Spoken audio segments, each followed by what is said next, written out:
Hello everyone, welcome to my channel. मैं हूं मनोज शर्मा और आज की क्लास में हम करने जा रहे हैं कैश फ्लो को आगे कंटिन्यू। याद हो पिछली क्लास में हमने इसका जो है ऑपरेटिंग एक्टिविटी का फॉर्मेट सीख लिया था, उसका एक क्वेश्चन भी कर लिया था। आज जो करने जा रहे हैं सेकंड एक्टिविटी है, that is called cash flow from investing activity. अब ये इन्वेस्टिंग एक्टिविटी क्या है वो पहले आप समझ लो।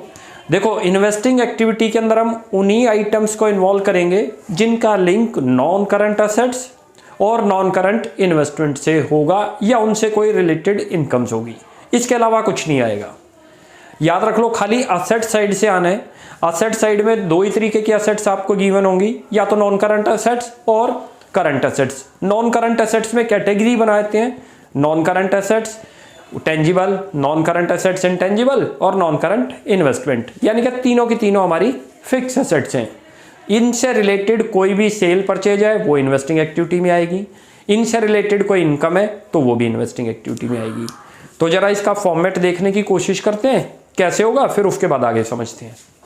देखो, सबसे पहले आपको ऊपर हेडिंग डालना है cash flow from investing activity, क्योंकि जनरली क्या है, तीनों एक्टिविटी को क्लब कर दें then we will say it is cash flow statement. लेकिन हमने एक एक एक्टिविटी को सीखना है और कई बार एग्जाम में सिंगल एक्टिविटी का भी क्वेश्चन आ सकता है कि आपसे कभी ऑपरेटिंग एक्टिविटी फाइंड आउट करने को पूछ सकता है या कभी इन्वेस्टिंग और या फाइनेंसिंग। तो जरा इसका फॉर्मेट अब देखने ही करते हैं।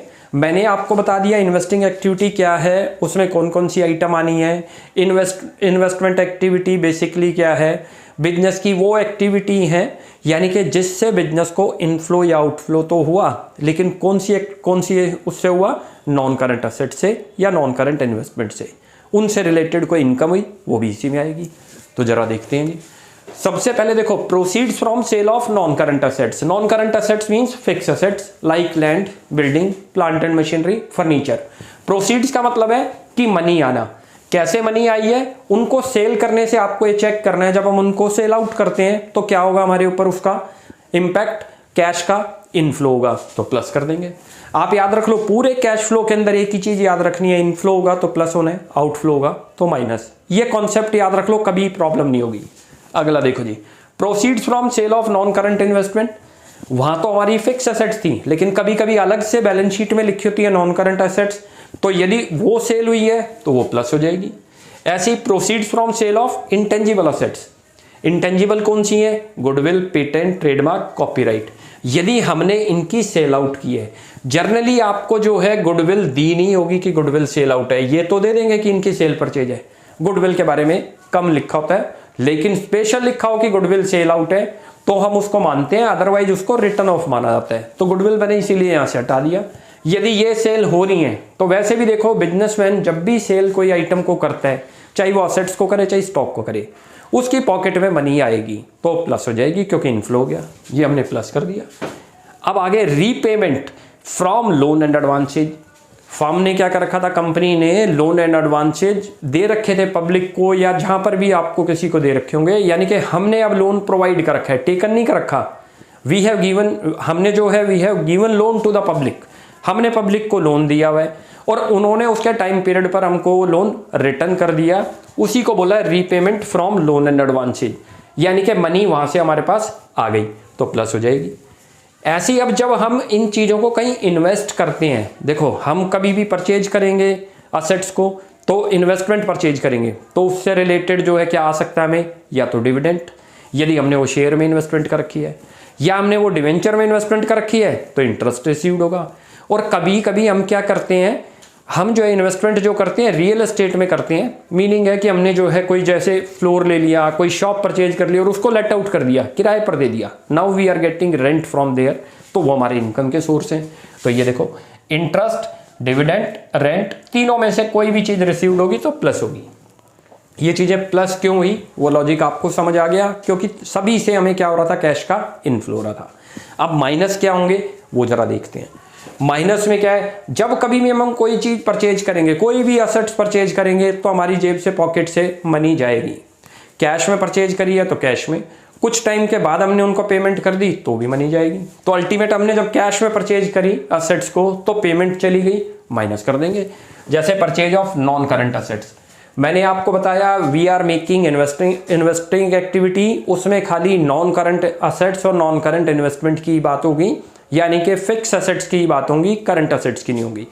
उनकी परचेजिंग होगी नॉन करंट फिक्स असेट्स की, तो माइनस। हमने यदि कोई नॉन करंट इन्वेस्टमेंट परचेज की तब भी माइनस। ऐसे ही हमने जो है कोई इंटेंजिबल असेट्स को बाई कर लिया, परचेज कर लिया, जैसे गुडविल, पेटेंट, ट्रेडमार्क, कॉपीराइट, तो इनको क्या करते हैं, माइनस। इसी तरीके से कोई लोन एंड एडवांसेज नाउ अब हमने दे दिया, वहां में रिटर्न आ रहा था, वापसी आ रहा था, दे तो रखा था पास्ट में, लेकिन उन्होंने हमें उसे रिटर्न कर दिया, तो प्लस कर दिया क्योंकि मनी आ गई। नाउ यहां हम दे रहे हैं तो माइनस कर देंगे।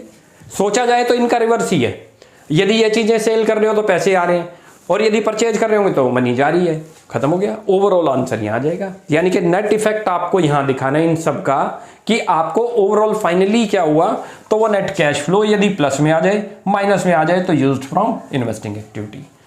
तो ये हमारा इन्वेस्टिंग एक्टिविटी का फॉर्मेट है। अब इसके ऊपर एक क्वेश्चन करते हैं जिससे आपको और अच्छी तरह से क्लियर हो जाएगा। आप इसका स्क्रीनशॉट लें और जो है मैं एक जो है क्वेश्चन लेके आ रहा हूं आपके लिए।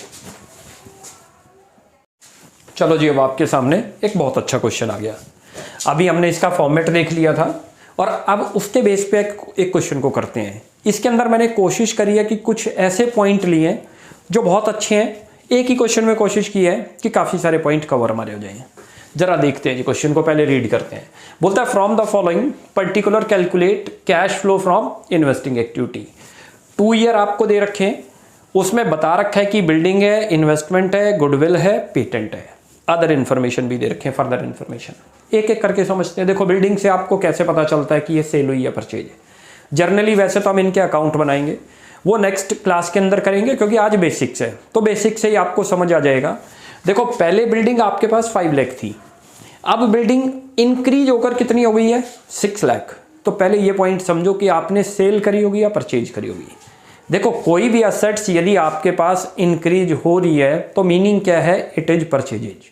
और परचेजेज होगी तो हमारे पास आउटफ्लो हुआ होगा या इनफ्लो हुआ होगा, वो हमने सोचना है। देखो, आपकी बिल्डिंग 1 लाख से इंक्रीज हो गई, मीन्स है हमारी पॉकेट से कैश का आउटफ्लो हो गया क्योंकि हमने परचेजेज करी है, तो इसको माइनस में लिखते हैं बिल्डिंग को। ये पॉइंट क्लियर हो गया। देखो, जब भी बढ़ जाएगी कोई असेट्स हमारी तो मीनिंग हमने खरीद ली, और वो यदि कम हो गई तो हमने उसको सेल आउट कर दिया। तो सिंपल सा लॉजिक है। आप जरा बिल्डिंग देखते हैं, तो मैं यहां लिखता हूं जी purchases of building, purchases of building लिख दो, कितने अमाउंट से परचेज हुई है। हम इसका जर्नली अकाउंट बनाए, उसमें भी परचेजेज आ जाएगी, क्योंकि क्वेश्चन में हमें डेप्रिसिएशन अभी दिया नहीं है, तो जाहिर बात है जो डिफरेंस आएगा वो सेल या परचेज अभी ट्रीट करेंगे। अगली इन्वेस्टमेंट। देखो, जर्नली आपको कभी भी इन्वेस्टमेंट आए तो उसको कभी भी कैश एंड कैश इक्विवेलेंट वाली इन्वेस्टमेंट कंसीडर नहीं करेंगे जब तक उसके आगे क्लियर ना लिखा हो कि मार्केटेबल सिक्योरिटी है। सिंपल इन्वेस्टमेंट का मतलब है ये लॉन्ग टर्म इन्वेस्टमेंट है, यानी कि नॉन करंट इन्वेस्टमेंट है। कई बार क्वेश्चन में क्लियर मेंशन होता है जैसे नॉन करंट इन्वेस्टमेंट, और कई बार खाली इन्वेस्टमेंट। तो इन्वेस्टमेंट का मीनिंग हम यही अज्यूम करेंगे, it is non current investment. 6 lakh से कितने की हो गई, कम हो गई। कम होने का मीनिंग क्या है, आपने जो इन्वेस्ट कहीं कर रखा होगा वहां से क्या कर रहा है, रिटर्न करा लिया, यानी कि उसको सेल आउट कर दिया उस इन्वेस्टमेंट को। कितने की सेल आउट दिख रही है, 50। तो 50 से आपका क्या हुआ होगा कैश का, इनफ्लो या आउटफ्लो, आउटफ्लो नहीं सॉरी इनफ्लो, क्योंकि सेल करेंगे तो इनफ्लो होगा। अच्छा, ये भी मैंने लिखा नहीं है यहाँ, परचेजेज ऑफ बिल्डिंग, ये माइनस में है क्योंकि बिल्डिंग आपने परचेज करी थी, तो माइनस के आगे क्या करेंगे, माइनस के लिए बिल्डिंग का इस ब्रैकेट का साइन लगा देंगे। अब आगे इन्वेस्टमेंट में परचेज सेल हो रही है तो पैसे आ गए, प्लस कर दो, proceeds from sale of investment.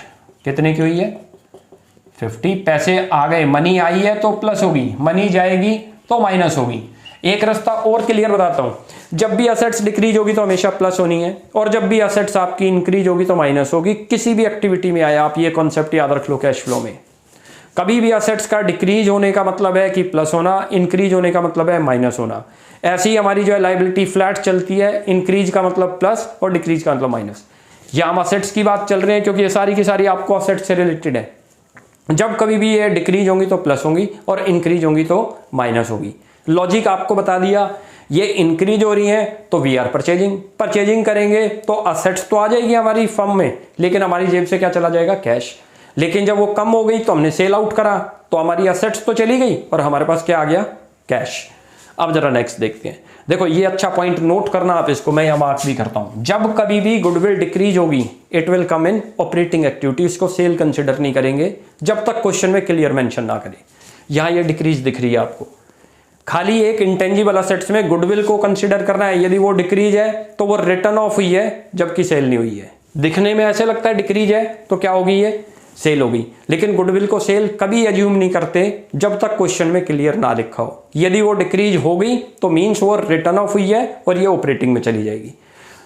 अब जरा आगे देखो, ये भी इंटेंजिबल असेट्स थी, मैंने इसीलिए दोनों लिए थे। इसमें 2 लाख है, ये इंक्रीज हो गई। इंक्रीज का मतलब क्या है, प्लस परचेजेज हुई है। परचेजेज हुई है तो पैसे क्या हो गए, चले गए, माइनस करो purchases of patent, purchases of patent 50। इसमें एक और चीज आपको बता देता हूं, यदि ये पेटेंट भी लेट करो डिक्रीज हो जाए तो कभी भी इसको रिटर्न ऑफ नहीं मानना आपने। रिटर्न ऑफ खाली आप गुडविल को मानोगे और किसी को नहीं मानोगे इंटेंजिबल असेट्स में, जब तक ना लिखे। गुडविल के लिए लिखे तो बेटर है, नहीं लिखा होगा तो हमेशा उसको डिक्रीज के केस में रिटर्न ऑफ मानेंगे। और जितनी भी हमारी इंटेंजिबल है यदि वो डिक्रीज हो गई तो सेल एज्यूम करेंगे। ये पॉइंट नोट करना आप। पेटेंट हो गया, यहां तक हमारे देखो अभी पेटेंट की बारी नहीं आई, गुडविल तो आनी ही नहीं थी, पेटेंट की बारी आ गई। पेटेंट क्या कर दी हमने, जो है सेल कर परचेज करी है तो इसको भी माइनस कर दिया पेटेंट को। अब जरा आगे चलते हैं, यानी कि यहां तक के चारों पॉइंट क्लियर हो गए। अब नीचे देखते हैं, नीचे भी मैंने जो है ना थोड़े ऐसे पॉइंट लिए हैं जो आएंगे भी और कुछ इसमें नहीं आएंगे, वो सोचते हैं। देखो जब कभी भी आपकी इन्वेस्टमेंट है उससे रिलेटेड कोई भी रेंट हो, इंटरेस्ट हो या डिविडेंड हो, प्लस होंगे, लेकिन कभी आप उनको पेड करते हो तो वो इग्नोर होंगे, इन्वेस्टिंग में नहीं आएंगे, वो फाइनेंसिंग के पार्ट बनते हैं। क्योंकि जब कभी भी मैं इन्वेस्ट कहीं करूंगा तो वहां मैं पेमेंट तो करता हूं, लेकिन वहां से जो इनकम है वो इनकम पे नहीं करता, रिसीव करता हूं।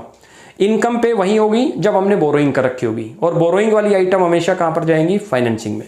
तो जरा पहले देखते हैं डिविडेंड रिसीव्ड आएगा जी, बता रहा है जो हमने कहीं इन्वेस्ट कर रखा होगा वो किस में कर रखा है, शेयर में, और शेयर से क्या मिलता होगा हमें, डिविडेंड। तो डिविडेंड 20,000 प्लस करो डिविडेंड रिसीव्ड, इनके आगे साइन भी लगा देते हैं माइनस के, ये लो, और ये प्लस के, डिविडेंड रिसीव्ड। कितना अमाउंट है, 20। अगला चलो जी, इंटरेस्ट अगेन रिसीव्ड, वो भी इन्वेस्टमेंट से ही है, प्लस कर दो क्योंकि मनी आ रही है, plus interest received, interest received. अगला चलते हैं जी, फिर रेंट रिसीव्ड, ये भी इनकम आ रही है, प्लस करो। अब नीचे जरा चलते हैं जी, नीचे अगले 2 पॉइंट मैंने जो इसमें लिए थे वो जानबूझ के लिए मैं, कहता है जी डिविडेंड पेड। तो डिविडेंड पेड कब किया होगा, वो शेयर कैपिटल पर किया होगा हमने। तो शेयर कैपिटल क्या था, बोरोइंग फंड था हमारा। बोरोइंग फंड मतलब पब्लिक को शेयर दे रखे और उनसे पैसा ले रखा है, उस पर डिविडेंड पे करते हैं। तो ये इन्वेस्टिंग का पार्ट नहीं है, ये ऑपरेटिंग का पार्ट है, यहाँ नहीं आएगा। इंटरेस्ट पेड किस पर पेड करते होंगे, लोन पर, तो लोन इसमें आना ही नहीं होता। लोन गिवन करेंगे तो इंटरेस्ट रिसीव्ड होगा, जैसे आ गया था, मैंने दोनों पॉइंट ले लिए थे, इसीलिए याद रखोगे कि इंटरेस्ट रिसीव्ड है तो आएगा, पेड है तो फाइनेंसिंग में चला जाएगा, इन्वेस्टिंग में लिंक नहीं, ये भी नहीं आएगा। क्योंकि एग्जाम में क्या होगा, ऐसे कंफ्यूजिंग पॉइंट भी आएंगे। तो हमें एक ही से दोनों तीनों चीजें पता चल रही हैं। हमने डिविडेंड रिसीव्ड भी लिया, डिविडेंड पेड भी लिया। रिसीव्ड आ जाएगा क्योंकि मिल रहा है हमें, पेड यहाँ पे कर रहे हैं तो वो फाइनेंसिंग का पार्ट है, इसमें आएगा नहीं। ऐसे इंटरेस्ट रिसीव्ड था, ले लिया, इंटरेस्ट पेड वो भी इग्नोर। ऐसे इसमें देखो मैंने नया पॉइंट लिया था गुडविल का, ये रहा, ये भी नहीं आना। क्यों नहीं आना, मैंने आपको बताया, it is return of. Decrease कभी भी गुडविल होगी तो सेल कभी एज्यूम नहीं करेंगे जब तक क्वेश्चन में क्लियर मेंशन नहीं हो। मेंशन है क्लियर कि गुडविल सोल्ड आउट है तो प्लस हो जाएगी, क्योंकि आपको क्या हो गया, इनफ्लो हो गया। सीधी कॉन्सेप्ट याद रखी है इन्वेस्टिंग में, खाली क्या करना है आपने, नॉन करंट एसेट्स लेनी है। नॉन करंट में कौन कौन से इन्वॉल्व हैं, फिक्स एसेट्स हो गई, टेंजिबल हो चाहे इंटेंजिबल हो, साथ में इन्वेस्टमेंट हो गई नॉन करंट। इन्वेस्टमेंट लिखा है तो वो भी नॉन करंट ही एज्यूम होगी, और उनसे रिलेटेड जो भी इनकम आ रही है, 3 ही जनरल इनकम बनती हैं, डिविडेंड, इंटरेस्ट और रेंट रिसीव्ड। पेड होगा तो कभी इसमें आना ही नहीं है। इनकी सेल परचेज आ जाएगी, सेल हो रही है तो प्लस कर देंगे क्योंकि मनी आ रही है, परचेज करते हैं तो जेब से मनी जा रही है, माइनस कर देंगे। अब इसको ओवरऑल फाइनल बना लो, ये लो जी, इधर का टोटल 70, 80, 50 से 50 1 लाख, और ये सब हमारे क्या थे, प्लस के थे। 50 से 50 कैंसिल, 1 लाख, 65,000 आपका माइनस में आ गया। अब ये जो माइनस में आपका आ गया that is called net cash used. मैंने आपको बताया था फ्लो नहीं लिखते, क्या लिखते हैं उसको, net cash used in investing activity. ये लो जी, इन्वेस्टिंग एक्टिविटी। ये क्वेश्चन था, काफ़ी अच्छा क्वेश्चन लिया था जिससे कई पॉइंट क्लियर हो जाएं। बेसिक क्वेश्चन था लेकिन बेसिक में ही हमने क्या करे, कुछ पॉइंट बनाने की करे जिससे हमें इन्वेस्टिंग आ जाए। इनके जब एडवांस, जब हम इनको क्लब करेंगे, अभी नेक्स्ट क्लास में हम इसकी फाइनेंसिंग एक्टिविटी थर्ड करेंगे, उसके बाद फिर इसको कंसोलिडेट करेंगे, फिर बनाएंगे cash flow statement.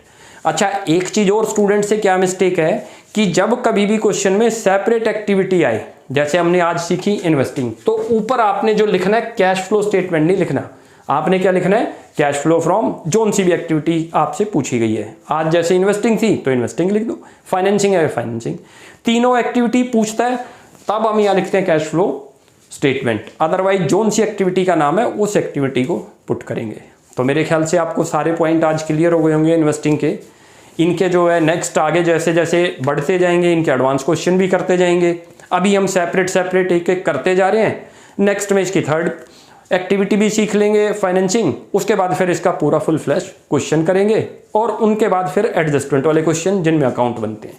Generally investing activity में आपको जो है अकाउंट बनाने होंगे, असेट्स अकाउंट, यदि वो बुक वैल्यू पर दे रखे हैं, यदि वो कॉस्ट वैल्यू पर दे रखे हैं तो असेट्स भी बनेगा as well as provision for depreciation या एक्यूमुलेटेड डेप्रिसिएशन, वो अकाउंट सीखेंगे नेक्स्ट में। अभी पहले फाइनेंसिंग करेंगे उसके बाद इनको करते हैं। तब तक आप इसकी प्रैक्टिस करें। कोई भी डाउट लगता है तो कमेंट सेक्शन में पूछें। वीडियो अच्छी लगी तो प्लीज़ इसको लाइक एंड सब्सक्राइब करें। Thanks for watching my video.